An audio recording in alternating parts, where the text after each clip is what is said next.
Sociólogo Mario Hunda. Él es catedrático e investigador de la Facultad de Ciencias Sociales de la Universidad Central del Ecuador. Con expectativa, Ecuador conoce que en solamente 12 días habrá ya un nuevo presidente en funciones y hay muchos temas que analizar.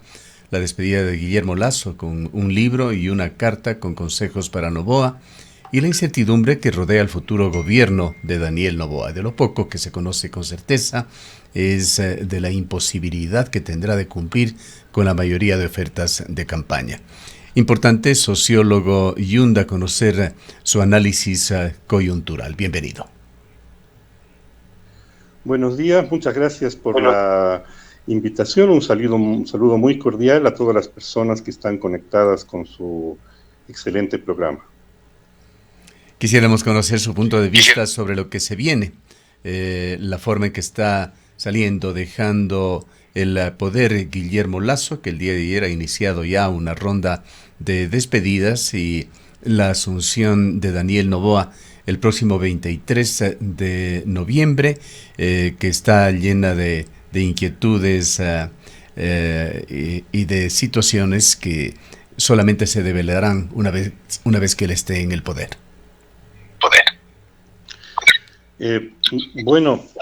La verdad es que le escucho medio entrecortado, entonces lo que entendí de la pregunta voy a tratar de contestar.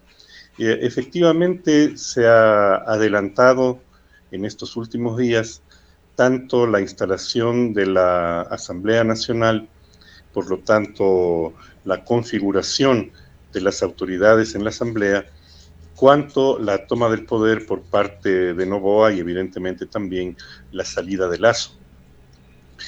Esto supongo que es por dar un poco más de tranquilidad luego de un ambiente que para determinados sectores comenzó a volverse un poco menos seguro, digámoslo así, luego de la noticia de que se había incrementado el riesgo país tras la visita de Noboa al Fondo Monetario Internacional y a los Estados Unidos, como todos sabemos, se dio en medio de declaraciones de que si no obtenía los recursos frescos que estaba solicitando, no únicamente que se encontraría en dificultades el país, sino sobre todo la aplicación de su programa y sus posibilidades de reelección. Es la primera vez que yo recuerde que un presidente que va a entrar en funciones va al Fondo Monetario Internacional a pedir recursos para asegurar su próxima reelección. Pero eso muestra también cierto grado de nerviosismo que está cundiendo dentro de los propios sectores dominantes. Y me parece que es esta situación de una cierta, no sé si llamarla incertidumbre, pero por lo menos no tanta certeza como parecían tener en un inicio, la que se expresa también, entre otras cosas, en el hecho de que todavía no tenga completamente organizado su cuadro de ministros, es decir, la configuración del nuevo gobierno, y que todavía no esté en claro el tipo de alianzas que se van a producir en la Asamblea y si eso le dará al gobierno o no una mayoría que le permita ese sueño que nos viene quitando la tranquilidad desde hace tantos años, que es esa aspiración a la gobernabilidad. ¿Cómo ve usted esta situación tan compleja en la que Noboa va a recibir el país? Usted lo ha señalado ya, un riesgo país que bordea los 2.000 puntos, 1.993 el último registro. Y en cuanto al gobierno que sale con un déficit fiscal que supera las peores previsiones que se habían tenido y muy lejos de lo que pregonaba Guillermo Lasso del buen manejo y manejo responsable de la economía. Una iliquidez, además, que se ha evidenciado por parte del gobierno, que está poniendo en riesgo el funcionamiento no solo de entidades del gobierno central, también de los gobiernos autónomos descentralizados, de proveedores del Estado, es decir, una cantidad enorme de servicios básicos que están afectando ya a la mayoría de ciudadanos. Bueno, lo que estamos viendo en este fin de año es algo similar a lo que se ha visto en otras ocasiones. No todos los años, es verdad, ¿no? Pero se ha repetido en varias circunstancias en estos últimos años el hecho de que se presenta esta falta de liquidez por parte del Estado al finalizar diciembre. Y esto trae una serie de problemas porque implica sueldos que corren el riesgo de no pagarse, pagos a proveedores que corren el riesgo de no hacerse, y toda una serie de dificultades que pueden entrabar el funcionamiento normal del Estado. Por eso es que el gobierno de Lasso ha recurrido en estos últimos días a retirar de las cuentas de entidades públicas determinados recursos de dinero para pasarlos a la cuenta central del Estado. Esto es lo que ocurrió también, recordarán ustedes, en la época de Durán Ballén, cuando se le quitaba a Inesel, a la Telefónica de la época, recursos de sus cuentas, en aquella ocasión con la intención de generar las condiciones que justifiquen la privatización. En esta ocasión, aparentemente, esto tiene que ver con tratar de resolver mínimamente, ¿no es cierto?, porque los fondos igual recaudados no son suficientes para superar este momento de falta de liquidez.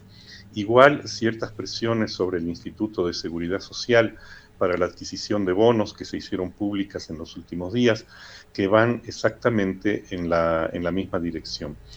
Esto nos habla, pues, de una gestión que tuvo realmente muy poca previsión, ¿no?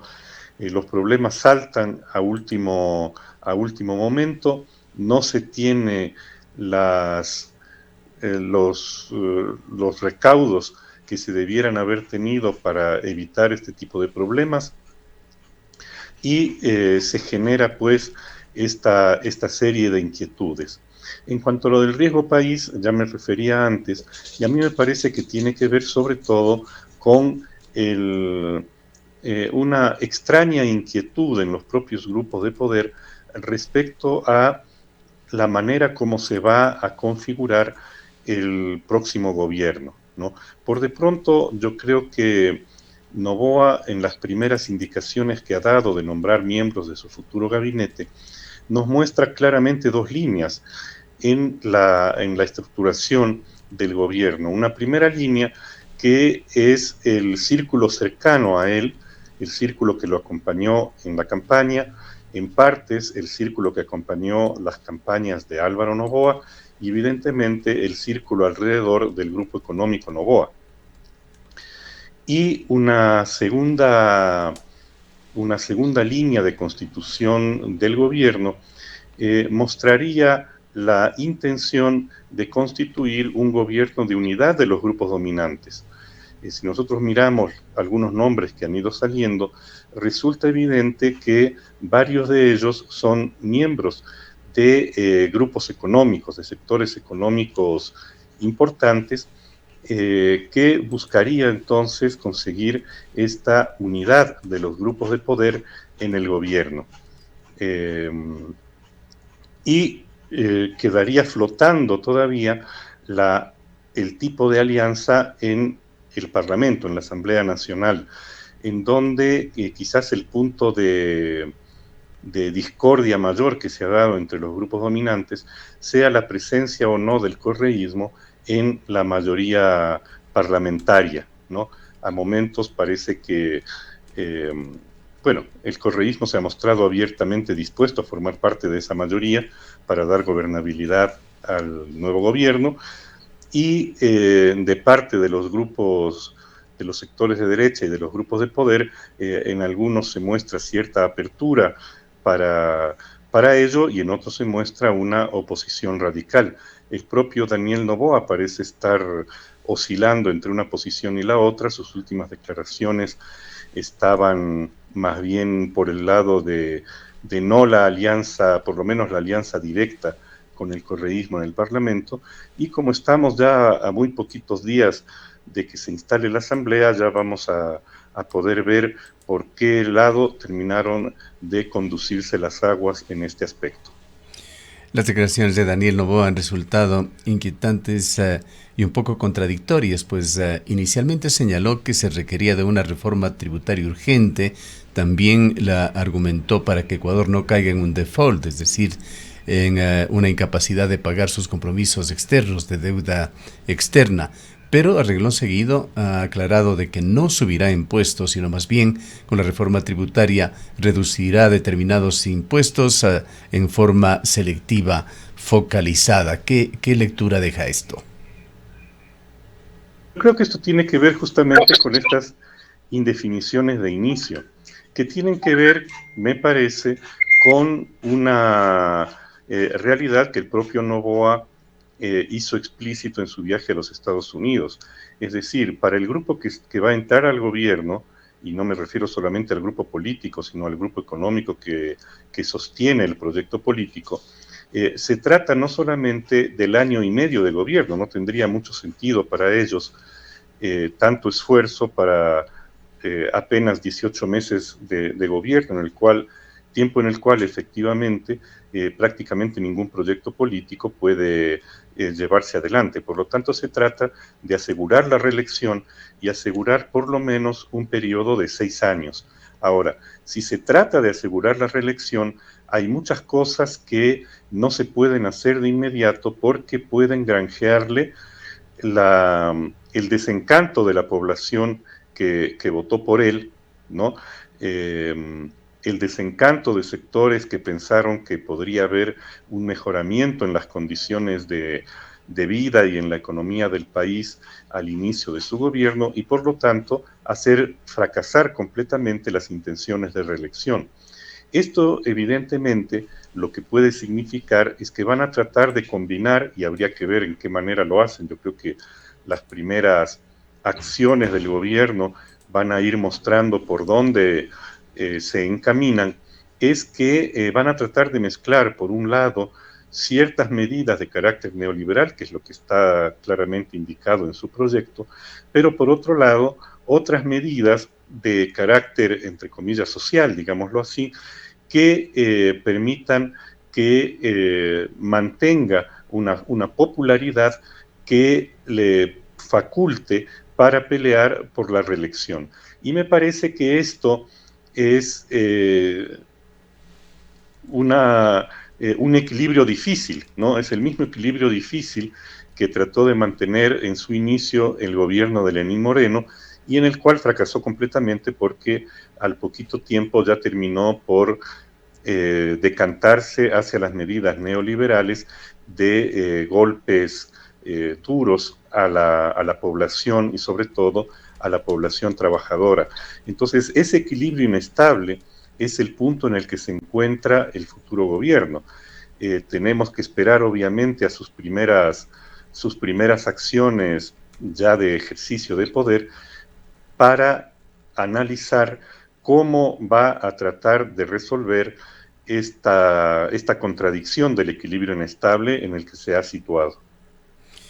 Más allá de los cálculos que pueda hacer el nuevo gobierno en cuanto a los efectos de las medidas que pueda tomar y cómo vayan estas a incidir en su popularidad, ¿cuáles considera usted medidas urgentes que tendrían que tomarse para de alguna manera aliviar la situación del país que termina en el gobierno de Guillermo Lasso con una cantidad interminable de expectativas incumplidas?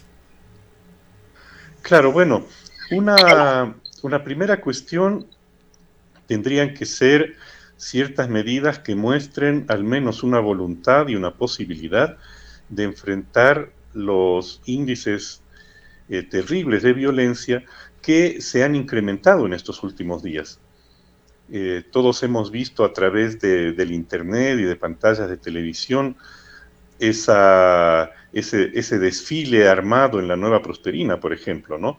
Con disparos al aire incluidos, el aumento de las muertes por sicariato, etcétera, es decir, una situación que no da tregua y que aparentemente no tiene la intención de dar tregua. Entonces, respuestas frente a eso son fundamentales, evidentemente. Pero se trata también de resolver los problemas que tienen que ver con las condiciones de vida de la población, con las posibilidades de ingreso de la población mayoritaria. Parte de eso comenzó ya a discutirse ahora, no sabemos si el gobierno de Lasso lo terminará resolviendo o no, que es la discusión en torno al salario mínimo, es decir, al salario básico unificado. Recordemos que Lasso ofreció subir al final de su gobierno a $500 mensuales este salario. Evidentemente eso no lo va a terminar haciendo. Hay que ver, como digo, si es que se incrementa los salarios y por cuánto dentro de este mismo gobierno o lo dejan al siguiente. Por de pronto yo creo que es evidente que la resolución va a venir de parte del gobierno porque las declaraciones iniciales de los representantes empresariales muestran que no están dispuestos a aceptar un incremento que podríamos llamar más o menos significativo de los ingresos. Entonces manejan el criterio de que como no ha habido, la inflación sigue siendo baja, entonces no hay por qué incrementar los salarios.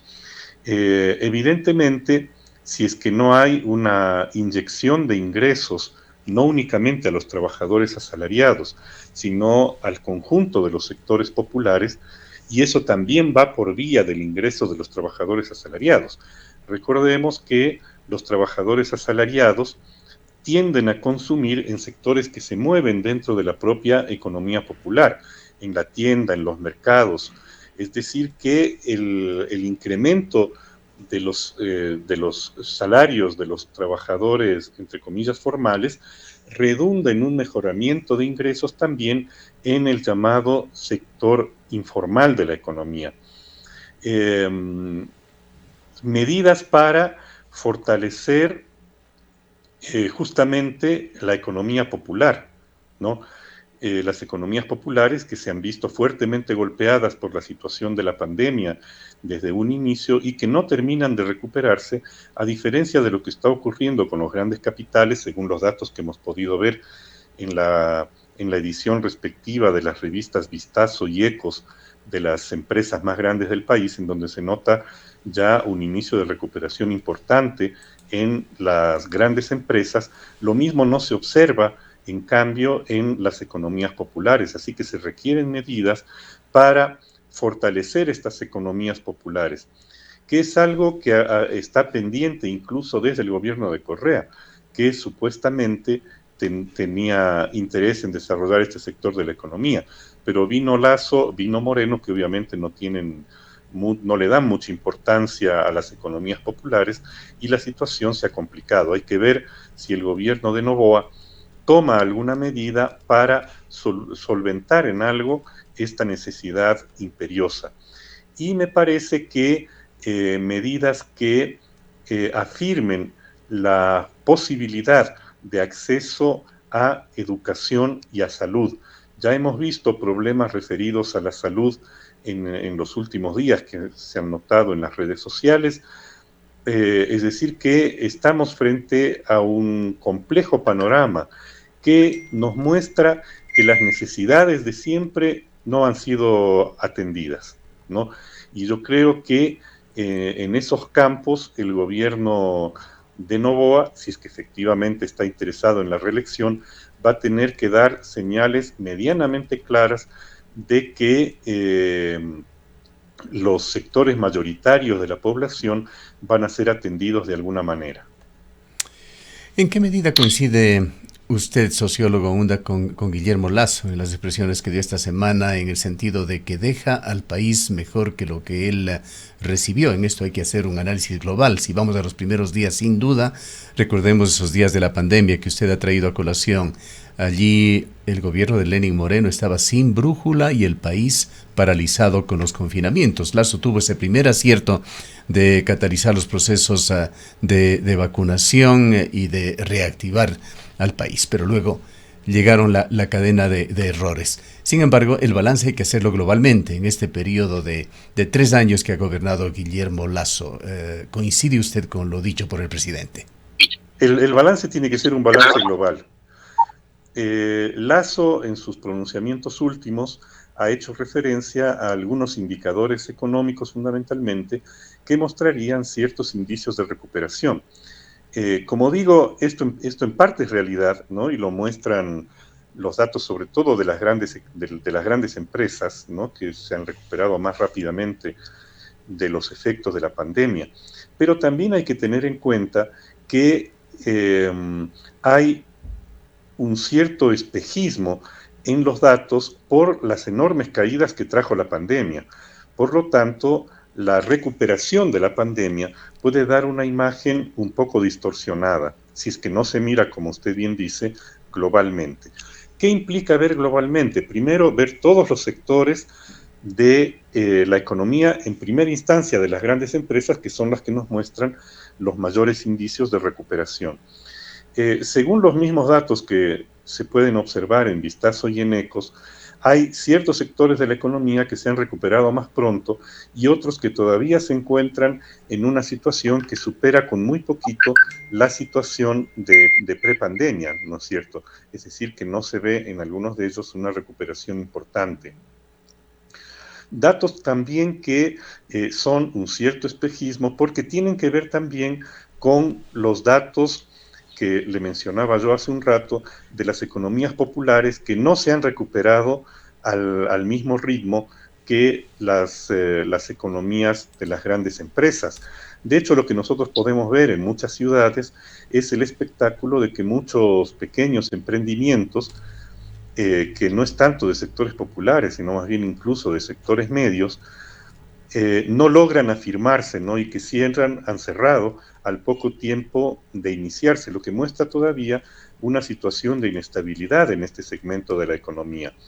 Por otro lado, el hecho de que parte de los números favorables en el crecimiento han tenido que ver con un incremento en los precios del petróleo que aparentemente ha comenzado a revertirse en estos últimos días a partir del ataque de Israel a la Franja de Gaza. Un bajón en los precios del petróleo evidentemente va a echar para abajo todos los indicadores que nos daban indicios de recuperación. Por otro lado, hay que tomar en cuenta elementos como los que mencionábamos antes, que es decir, los que tienen que ver directamente con las condiciones de vida de la población. En primer lugar, la atención a la salud, que, como ya vimos, muestra, por decirlo suavemente, muchos vacíos, ¿no? Muchos puntos oscuros.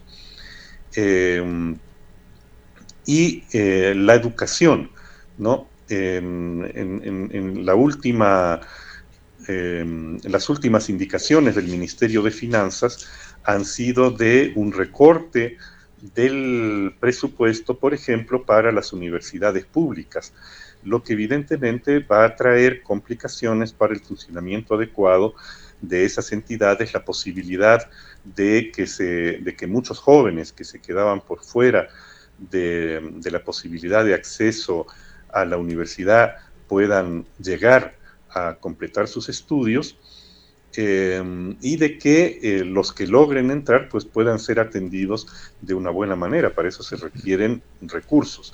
Los recortes, tales como los que impuso Moreno en su época y los que impone Lasso en este momento, afectan evidentemente las posibilidades de llevar adelante un trabajo adecuado por parte de las instituciones públicas. Bien.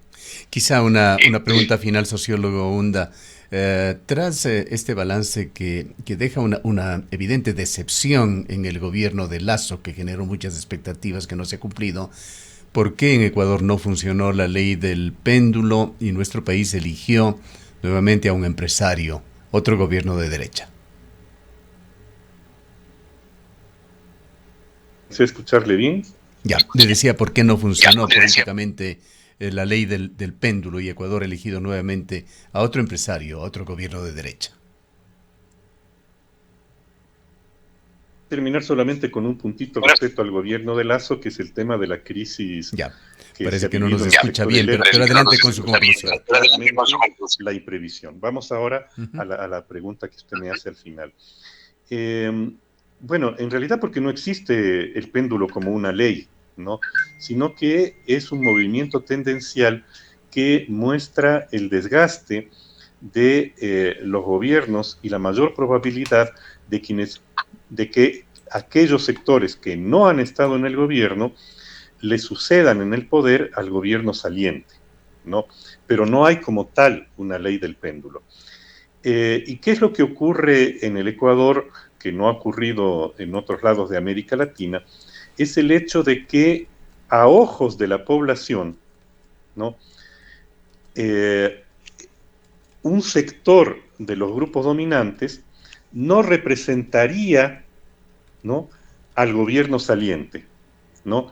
Es lo que pasó con Lasso respecto a Moreno, a pesar de la evidencia de que Moreno gobernó con los grandes empresarios y con la derecha, el discurso de la derecha misma, incluso de la derecha que gobernó con Moreno, es que Moreno era una continuidad de Correa, con el argumento simplón de que Correa fue quien lo puso en el gobierno, como si para estas cosas importara algo cómo llega alguien al poder y no cómo lo ejerce, ¿no es cierto? Entonces se creó una visión ficticia de que Lasso representaba una ruptura con el gobierno saliente, lo cual no era verdad. Lasso fue, como hemos podido ver, la absoluta continuidad del gobierno de Moreno.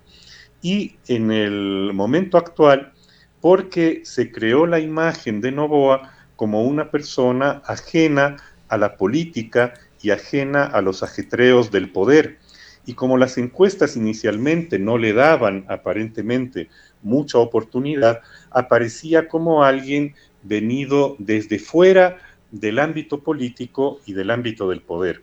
Eso le permitió llegar a la segunda vuelta. Ahora, eso es solo una parte del asunto, porque la otra parte es que con el porcentaje con el que Noboa llega a la segunda vuelta, evidentemente no le alcanza tampoco para ganar la primera.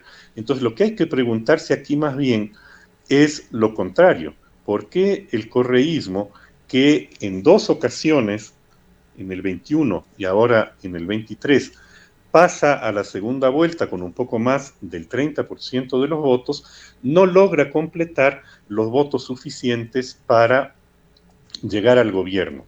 Entonces yo creo que acá tiene que ver más bien con límites políticos del correísmo que con virtudes de los contrarios al correísmo. Estos límites políticos del correísmo, creo yo, tienen que ver con varias cosas. En primer lugar, con el hecho de que el correísmo no termina de hacer una mirada crítica a lo que fue su gobierno. Y entonces pretende que muchos sectores que fueron directamente perseguidos durante los 10 años de Correa voten por él simplemente porque se enfrenta a la derecha. Y evidentemente las cosas no son evidentemente tan simples en la política. En segundo lugar, con el hecho de que el correísmo ha aparecido envanecido, el envanecimiento político que le dio al correísmo sus triunfos electorales mientras Correa era presidente y candidato al mismo tiempo, no se le quita, aunque las condiciones ya no son las mismas. Entonces el correísmo cree que puede ganar por sí solo sin necesidad de hacer mayores alianzas, simplemente reclamando que los demás lo respalden. Y obviamente esa estrategia no ha funcionado para nada. Me parece que eso y un tercer factor, que es el hecho de que lamentablemente todavía no podemos salir de esta falsa disyuntiva entre el correísmo y las derechas, que hace que mucha gente, por rechazar a lo que fue, o lo que se imaginan que fue, o lo que dicen que fue el correísmo, termine votando por cualquier oponente que esté frente a él. Este trauma, por decir así, de que no hay más opciones que el correísmo o la derecha, es finalmente el último peldaño que le sirvió tanto a Lasso como a Noboa para llegar al gobierno.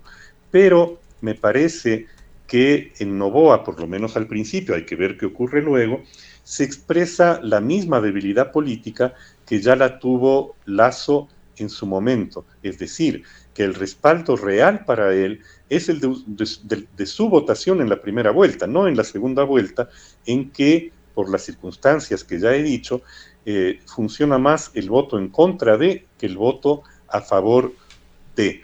Por lo tanto, en principio todavía, las causas que llevan a la crisis política, que a su vez llevaron a la muerte cruzada y al acortamiento del gobierno de Lasso por el propio Lasso, están todavía allí presentes. Por lo tanto, yo creo que el pedido de Noboa al Fondo Monetario Internacional es la clave del asunto. Necesita fondos para poder llevar adelante una política con ciertos rasgos populistas que le permitan obtener el respaldo suficiente, por lo menos durante este primer año y medio, para asegurar su reelección. Y en adelante ya se verá. Bien, le había dicho que era la última pregunta, pero una más quisiera hacerle, aprovechando su vasta experiencia. Se dice mucho que en Ecuador no existe realmente una opción política de izquierda, que hay una pseudoizquierda acomodada en un eufemismo de la centroizquierda, que en la praxis, y en esto pensamos en el gobierno de Lenín Moreno, por ejemplo, se parece más a un gobierno de derecha. ¿Qué ha ocurrido? Lo que ocurrió es que durante el gobierno de Correa, el propio correísmo, evidentemente por sus intereses, y la oposición de derecha, también por sus intereses particulares, terminaron generando la opinión de que el correísmo es la izquierda. Y es evidente que con las ejecutorias que tuvo el gobierno de Correa, le sirve, como hemos visto, para lograr ese 30% y llegar a la segunda vuelta, pero no para ganar el gobierno, lo que significa que terminó desprestigiando no solamente al propio correísmo, sino a toda la izquierda atrás de él. Este es un primer indicador de realidad que hay que tomar en cuenta. Un segundo indicador es que la izquierda misma no ha tenido las actitudes que debió haber tenido para constituirse en una alternativa. La izquierda batalló muy duramente durante el gobierno de Correa para tratar de mantener un espacio de política independiente y con dificultades lo logró. Como usted dice, el gobierno de Moreno fue efectivamente un gobierno de derecha. Un gobierno de derecha, a pesar de que él se manifestaba de centro izquierda, digamos entre paréntesis que el actual presidente, bueno, que va a ser presidente en pocos días, Daniel Noboa, también se ha calificado como de centro izquierda. Claro, Ahora, y un detalle que quisiera aportar allí. Recuerde que hace muy pocos días, en forma previa a las elecciones, Lenín Moreno apareció en el marco de la campaña política autocalificándose como un libertario. Ver más bien con un hecho en que las definiciones se vuelven líquidas, como diría el sociólogo Zygmunt Bauman, es decir, que carecen de precisión, entonces se puede decir casi cualquier cosa, no hay que tener mucha confianza en las palabras que se sueltan. El hecho concreto real es que el espacio de centro-izquierda prácticamente ha desaparecido en el país. El espacio de centro-izquierda fue lo que fueron en su momento la izquierda democrática y la democracia popular, que en el ejercicio del gobierno se embarcaron directamente en el andarivel y en los carriles de la derecha. Entonces la centroizquierda desapareció por sí misma.